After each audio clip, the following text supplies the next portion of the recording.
বাংলাদেশের ইতিহাসের সর্বকনিষ্ঠ এমপি। আমি এখানে দাঁড়িয়ে আপনারা যে জেনজির কথা বলেন, সেই জেনজির প্রতিনিধি হয়ে আমি সংসদে কথা বলতে আসছি। আপনি যদি বলেন যে জেনজিরা কি চাই, আমি বলছি জেনজিরা ৭২-এর সংবিধান আর চাই না। আপনি যদি বলেন জেনজিরা কি চাই, আমি বলতে এসেছি জেনজিরা এটাই চাই, স্বাধীনতার ৩০ বছর পরে জন্ম নিয়ে আমার মতো যারা সন্তানরা রয়েছে তারা কেন ভোটাধিকার পাই নাই, তার জবাব চাই। আমরা তো স্বাধীন বাংলাদেশে জন্ম নিয়েছি মাননীয় স্পিকার। আমাদের কি ভুল ছিল?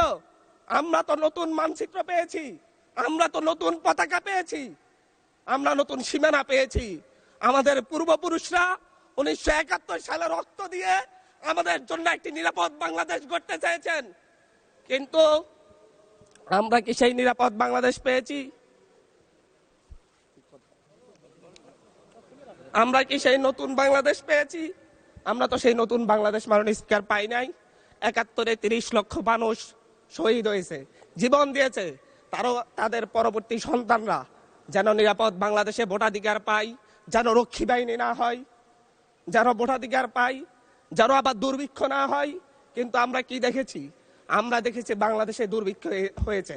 1973 সালে ভোট চুরি হয়েছে। আমরা দেখেছি তার পরবর্তী সময়ে শহীদ প্রেসিডেন্ট জিয়াউর রহমান বাংলাদেশকে অর্থনৈতিকভাবে, রাজনৈতিকভাবে, গণতান্ত্রিকভাবে বাংলাদেশকে পুনরুদ্ধার করার জন্য উনি অটল ভূমিকা রেখেছেন। উনি আমার দ্বীপ হাতিয়াতে 3 বার গিয়েছেন। আমি যেদিকে তাকিয়েছি, আমার এই বেড়িবাঁধ কে করে দিয়েছে? মেজর জিয়াউর রহমান। আমার এই খালকে খনন করে দিয়ে গেছে মেজর জিয়াউর রহমান। তারপরে এরশাদ এসেছে, বেগম জিয়া এসেছেন। বেগম জিয়া আমার হাতিয়াতে 3 থেকে 4 বার গিয়েছেন, কিন্তু তারপর আমার হাতিয়ার ওই অঞ্চলের নদী ভাঙ্গন রোধ হয় নাই। ওই অঞ্চলের লক্ষ লক্ষ মানুষ ঘরবাড়িহীন ভাবে পড়ে আছে। আমি এই ইলেকশনে ভোট ডাকাতি দেখেছি। আমার ঘরে বড় হামলা করা হয়েছে। আমি কি এই ইলেকশনের জন্য নিজের রক্ত জড়িয়েছি? আমি আজকে স্বরাষ্ট্রমন্ত্রী আছেন, মাননীয় প্রধানমন্ত্রী আছেন, আমি এখানে প্রশ্ন করি, আমি কি রক্ত ঝরিয়েছি? আমরা রক্ত ঝরিয়েছি বলে আপনারা আজকে সংসদে প্রধানমন্ত্রী, স্বরাষ্ট্রমন্ত্রী হয়েছেন। রক্ত ঝরার পরে, রক্ত ঝরিয়ে গুলিবিদ্ধ হয়ে 3 দিনের মাথায় গুলিবিদ্ধ হয়ে, দয়া করে থামুন। মাননীয় সংসদ সদস্য, আপনার বক্তব্য অব্যাহত রাখুন। 144 ধারার মধ্যে আবার নিজে গুলিবিদ্ধ পা নিয়ে বের হয়ে গিয়ে সংবাদ সম্মেলন করে বলেছি আবার রাস্তায় নামুন, হাসিনা পতন হতে হবে। আমরা বলেছি নতুন বাংলাদেশ দিব। আমরা নতুন বাংলাদেশ আবার প্রতারণার রাজনীতি দেখতে চাই না, প্রবঞ্চনার রাজনীতি দেখতে চাই না। যেই গণভোটের পক্ষে আমাদের মাননীয় প্রধানমন্ত্রী প্রচারণা চালিয়েছেন, যে আদেশের পক্ষে মাননীয় সরকার দলীয় সংসদ সদস্যরা প্রচারণা চালিয়েছেন, আজকে এখানে সেই কেন এটা নিয়ে আবার দীর্ঘ আলোচনা হতে হবে।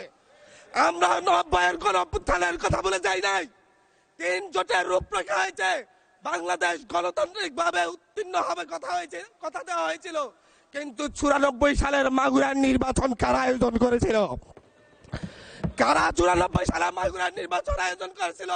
আজকে আবার এই সংসদে দাঁড়িয়ে আবার এমন একটা ব্যবস্থা নিয়ে যাচ্ছেন, আরেকবার যে মাগুরার নির্বাচন আয়োজন করবেন না, এর নিশ্চয়তা কে দিবে? এর নিশ্চয়তা কে দিবে? আমি আমার সবচাইতে কম বয়সী প্রার্থী হিসাবে নিজের প্রার্থীটা জমা দিয়ে এলাকায় গিয়েছি প্রচারণা করতে। 3 বার হামলা শিকার হতে হয়েছে। আমি সংসদ সদস্য হিসেবে এলাকায় গিয়েছি, সেই জায়গায় আমার উপর হামলা করেছে, সরাসরি ভিডিওতে দেখা গিয়েছে। অস্ত্র নিয়ে, দেশীয় অস্ত্র নিয়ে আমাকে কোপাতে আসা হয়েছে। তারা কারা?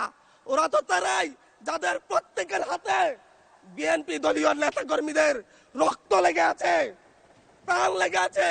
এই বিশ্বাসঘাতকতা মাননীয় স্পিকার, এই রাষ্ট্র আর সইবে না। আপনারাও সইতে পারবেন না। বিশ্বাসঘাতকতার মূল্য এই দেশে আবার দিতে হবে আপনাদেরকে। আপনারা যারা আপনাদের ভাইদের রক্ত জড়িয়েছে, খুন করেছে, খুনের মামলা আছে, তাদেরকে আবার পুনর্বাসিত করে আমাদেরকে খুন করার জন্য লেলিয়ে দিচ্ছেন। চট্টগ্রাম থেকে এক সাংগঠনিক নেতাকে পাঠিয়েছে, অস্ত্র সহ আমাদের লোকজনের উপর হামলা করতে। ভোটের দিন সকালবেলা থেকে প্রত্যেকটা ভোট কেন্দ্রে অস্ত্র দিয়ে মহড়া দিয়েছে। 30টা ভোট কেন্দ্রে এনসিপির প্রার্থী বিএনপি দুজন বিদ্রোহী প্রার্থী সহ কারো এজেন্টকে ঢুকতে দেওয়া হয় নাই। এটার জন্য কি আমরা আমাদের রক্ত ঝরিয়েছি? মাননীয় স্পিকার, ইলেকশনের একদিন পরে আমাকে আর 1 মিনিট বাড়িয়ে দিবেন মাননীয় স্পিকার, 1টা মিনিট। মাননীয় স্পিকার, ইলেকশনের পর দিন এক নারী অভিযোগ করেছেন, এক নিরীহ নারী, ওনাকে ধর্ষণ করা হয়েছে শুধুমাত্র শাপলাগুড়িতে ভোট দেওয়ার কারণে। 1 ঘন্টার মধ্যে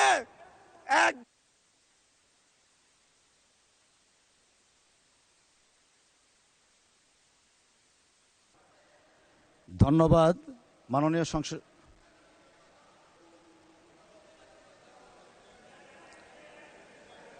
আচ্ছা ঠিক আছে, 1 মিনিটের মধ্যে সংক্ষিপ্ত শেষ করবেন, 1 মিনিট।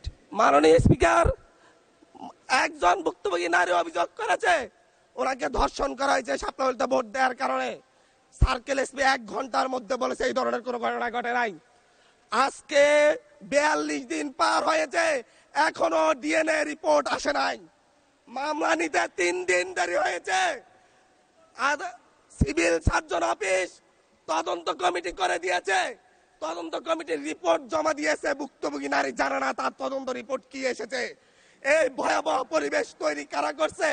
আমার মনে হয় স্বরাষ্ট্রমন্ত্রী আইনের ব্যাখ্যা না দিয়ে, আইনমন্ত্রী আইনের ব্যাখ্যা দিবেন, স্বরাষ্ট্রমন্ত্রী এসবে মনোযোগ দেওয়া দরকার।